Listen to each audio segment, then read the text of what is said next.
Hey everyone, Mike Wolf here. Thanks for tuning in to another episode of Entrepreneurs Making a Difference, where we connect entrepreneurs from all over the globe so that they can have a bigger impact through collaboration. And today I'm very excited to have somebody from Sweden online. Her name is Annika Sorenson, and I'm just going to read her bio here. It says, Dr. Annika is a medical doctor specializing in family medicine, health promotion, and stress strategies. She's practiced in the public health system in Sweden for over 25 years. During the last few years, she's changed her focus from disease to health, with an emphasis on stress, health promotion, work assessment, systematic health environment, and other business-related issues. She's just released her first book called Take Stress from Chaos to Calm. It's a workbook helping business professionals pulling the pieces together to find their own best, and re-energize for less stress and higher profit. She's also a speaker on these subjects. She offers her mentoring services in her office, in your office, or via Skype for worldwide clients. So welcome to the show, Annika. Thank you. Thanks so much for joining us. And I know in Sweden it's probably in the evening now, and so thanks for taking time to spend with us. Yes, it's evening. That's right. Yeah. So how did you went from being a medical doctor for many years, over 25 years, and now you're doing things a little bit differently. You're kind of stepping out from the traditional health model and doing some, I guess, more alternative sort of things. How did that come about?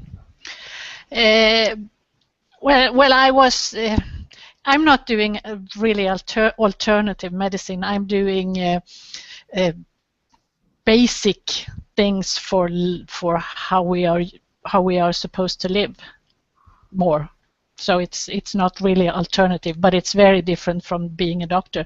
Being a doctor is one of the, I would say, the best job you could have, because you get to meet everybody. You meet all ages, all colors, all sexes, all everything, and you have all those different kinds of problems. You have real medical problems, you have social problems, you have ethical problems, you have everything. But there is no time to do a good job. So I was almost hitting the wall myself. I was getting stressed out because I never thought I'd do a proper job. I never felt that I had done enough. So I went to a course and learned a lot about how you can do to help. I was going to help myself, but I realized this is where I really can use my medical knowledge and help people to stay healthy instead of getting sick.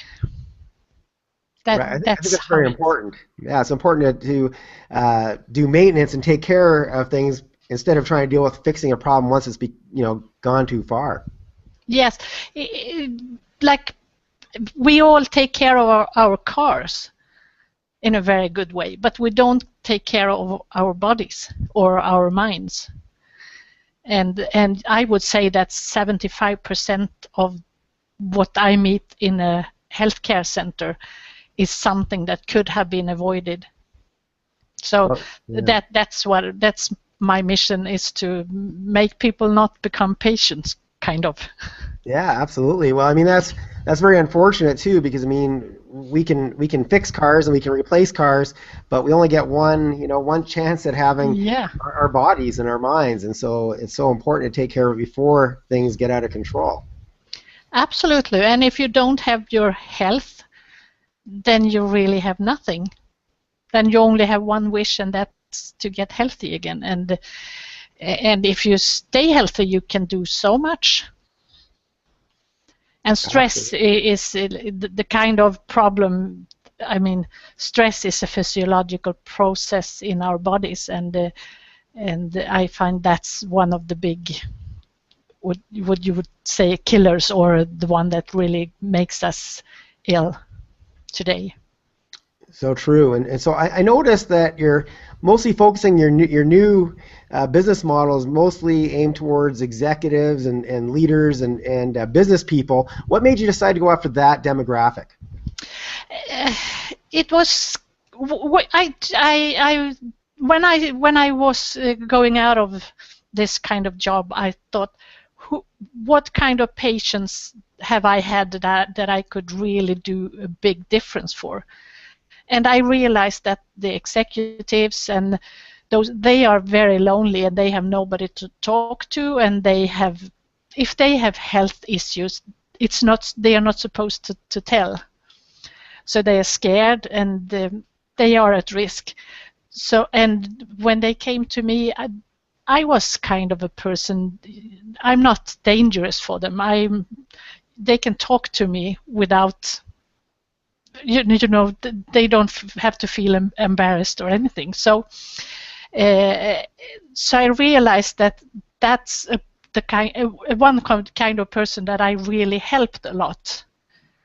And after that, I realized that if I can help them and they do a good job on themselves, it will kind of spill down in the whole organization, because the leader is everything in an organization. Yeah, very, very true. You understand what I mean? Oh, absolutely, of course, yeah. I mean, it's going to trickle down. What kind of mood they're in is going to trickle down throughout the culture of the business that they're in. Yes, and if I work with the ones on the bottom of this, it's not going to go upwards. I mean, if the workers are doing a good job, it's not going to go up to the leaders automatically, but it is the other way around. Yeah, yeah, absolutely. So when you first transitioned from being the traditional medical doctor to the less traditional roles that you're doing today, what do people around you think? How do people take to that? That's a tricky issue, because my colleagues, they see me as, I don't know, someone that have gone out in the blue. They just turn around and they don't talk to me. Today I don't care, but at first it was really very tough. And when I talk to people in the beginning, when I came to clients, before I knew how to tackle it, I was the doctor. I came to them and all of a sudden they put all their diseases or illnesses on me in the talk that we were having, that was supposed to be about the business, their business, what I could do to help them. But they saw me as the doctor, so I have been working really hard on trying to get people to understand that I am a doctor, but I am a mentor, or I can help in other ways. Right. So were you getting disenchanted with the regular medical system? Is that what kind of inspired you to do this, or were you still happy with it? You just saw that you could help in a bigger sort of way, or what was your? Well, it was like I said before. I was feeling that I couldn't do a good job. I really couldn't do a good job, and when I couldn't sleep at night because I wasn't doing a good job, that's not the way you can. I couldn't go on, so I just had to do something. I still go out. I work every now and then in the healthcare centers. The need is so big, so I can have as much job as I want. So I still do it to keep up with the knowledge and to keep up with what the system is like and how it is and all that stuff. Okay. Because I need to see that I don't lose my old knowledge. Right. So you still keep practicing with that and making sure that okay. So I noticed in one of the emails that you sent me, I found out that you like ice cream, and I happen to be a really big fan of ice cream. So one, I need to know what your favorite flavor is, but two, I also want to tell the audience that doctors recommend ice cream, so it's good for strong bones and teeth, right? I love ice cream. But a medical doctor is actually saying I'm not crazy. Yeah, no, you're not crazy. No, ice cream. I love ice cream, and I don't know my favorites. I like the ones with chocolates or nuts kind of Mm. things. Uh, Toffee, yeah, And it's that not that that bad for you, kind. is it? Because if it makes you happy, it's got to be there's got to be something to it, right? Yes, but you have to have it in limited amounts.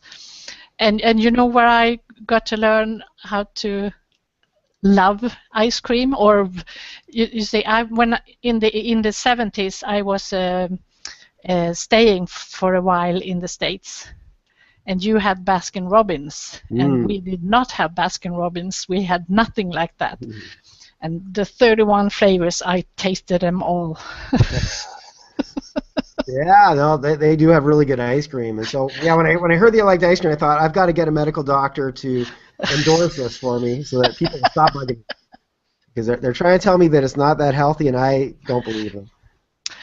Well, depends on how much. Depends on how much. I did gain some weight when I was in the state Dutch. Well, here's my secret. You have to limit yourself to one a day. That's it. Yeah, definitely.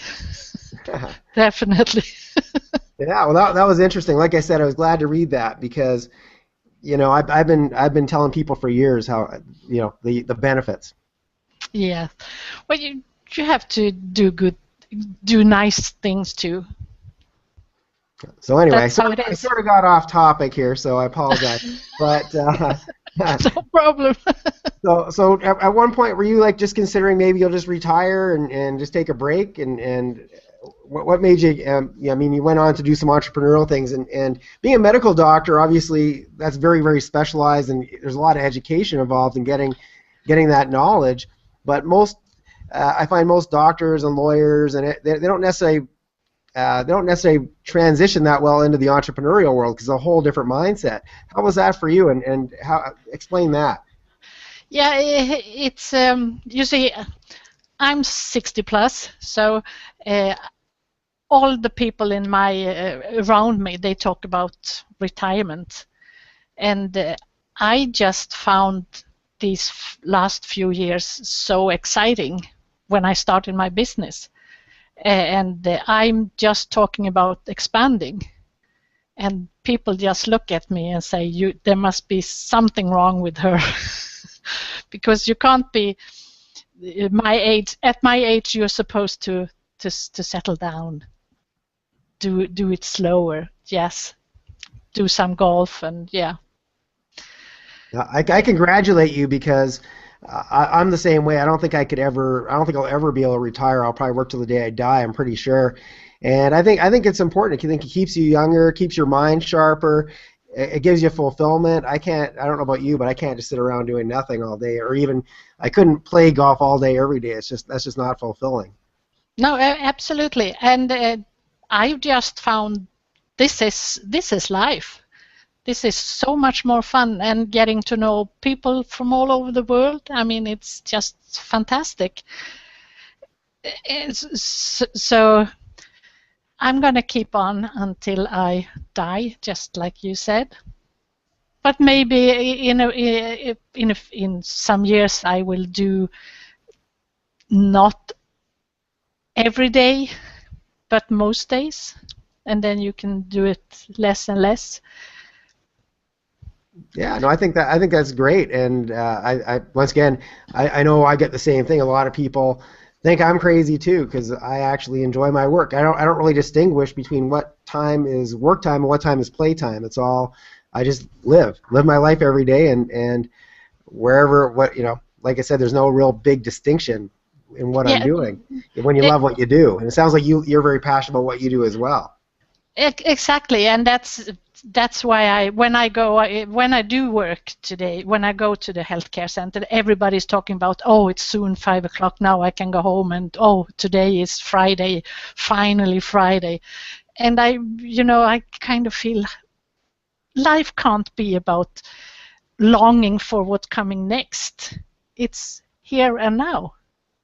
So you might as well enjoy what you're doing right now. So Yeah. that's what I found out. So that's what I try to do all the time. Yeah, no, those are great words of wisdom, and it's kind of funny you mentioned that. Everybody's waiting for Friday, and I'm sure you find the same thing. But I half time I don't even know what day it is. I just totally lose track. I mean, half time I don't even know what year it is, let alone day. But you know, people to me they when you're an employee, you're so focused on that Friday, and you just dread the Monday, and when you're doing your own thing, it's really irrelevant. I mean, all day, every day is a good time to be doing what you like to do. Exactly. And I found my life when from almost hitting the wall, the stress wall myself. That's how I found my way out of the system. I think And that's my what. my family supports me, so Yeah, well, I think that's also what makes it so effective. If you hit that quote unquote stress wall, you can relate to the other people that are going through that same thing, and you can help them a lot more when you've been there and done that yourself. yeah, that's true.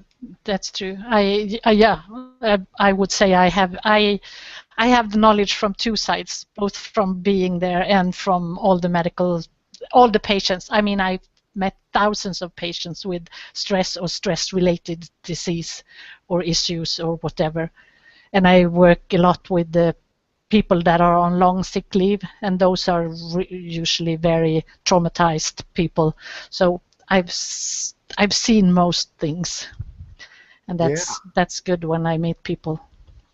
Was there anybody that really influenced you?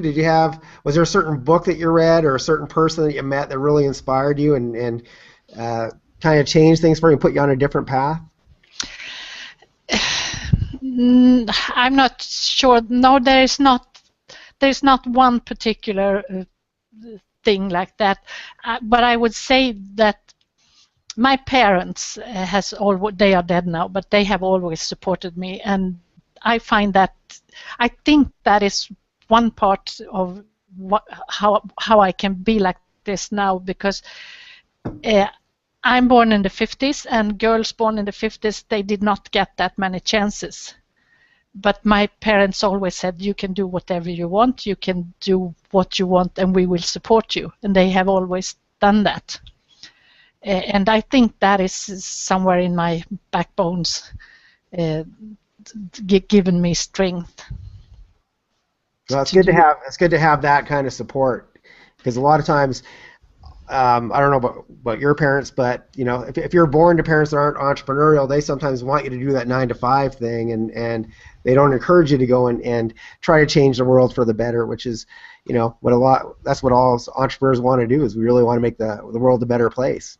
Yeah, well, both my parents had 9 to 5. Oh, well, my father was a leader, an executive, so he worked more than 9 to 5, but he always had his salary. He was not on his own, and my mother was never on her own either. So I'm the first one being an entrepreneur like this in our family. I have a sister and a brother, and they are both ordinary, have ordinary jobs. So So you're the black sheep of the family. no, I'm not the black sheep. I am. So I thought we had a lot in common because we do the same thing. So I see myself rather than as a white sheep than I, a black sheep. there you go. I'm doing good things. Oh, good. Well, that's good. I'm glad to hear that. So this show is obviously called Entrepreneurs Making a Difference. So what are some of the things that either you would like to do or that you've done to make a difference on this planet of ours? That's a big question. Well, I want to make people understand that health is important, and it's a mindset thing, and it's if you don't have health, you don't have the rest, and also that it's not that difficult. People complicate things so much. To me, it's back to basics. What's the body made? What are we made to do uh, when we were manufactured? How is the human body manufactured? What life is it for? You understand? Yeah, absolutely. Nope, makes total sense. Your English is very good. So I think you underestimate how good your English is way better than my Swedish. So Yeah, so. that's for sure, I guess. I The haven't heard only your word I know is Swedish, so I IKEA. I don't know know. IKEA. That's all I know for Swedish. So IKEA, yes, everybody knows that one.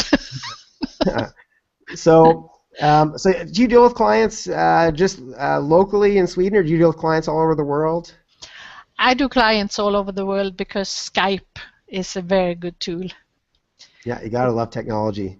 Yeah, today it's no problem. Long before, of course, it was much tougher, but I have learned to use this technology. So Yeah, Skype is very good, and of course, I can go anywhere. I mean, I can fly anywhere in the world if that's the thing. It's easy today. It's really easy. yeah. Well, you live in a place where there's real winter, much like here in Canada where I live. So I usually look for excuses to go work with people in other parts of the world, especially if they live close to the equator. So I'm sure you do the same. Yes, You that's a can good enjoy thing. ice cream a lot better in warm places. Hmm? What do you say? Ice cream is a lot more enjoyable in warm or hot places. Yeah. In the wintertime, I don't eat that much ice cream. No, Yeah, I know. not in Sweden. No. It's very sad. I still do it in the winter anyway, but you shouldn't. But Well, you have to so, be indoors then. well, there you go. So we need to wrap things up here relatively soon. But how can somebody get a hold of you if they want to work with you? What would be the best way to get a hold of you? To look at my website and use the contact form. It's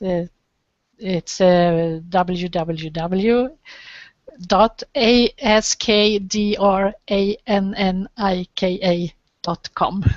So ask Dr. Annika.com. Annika.com. Okay, that Yes. sounds great. Well, I want to thank you for being here today and for sharing with us, and I really appreciate having you on the show. Thank you. It was nice being here. Thank you very much. It was a pleasure, and thanks so much. And I also want to thank you, the viewers, for tuning in today to another episode of Entrepreneurs Making a Difference. I'm Mike Wolf, and I look forward to seeing you in a future episode.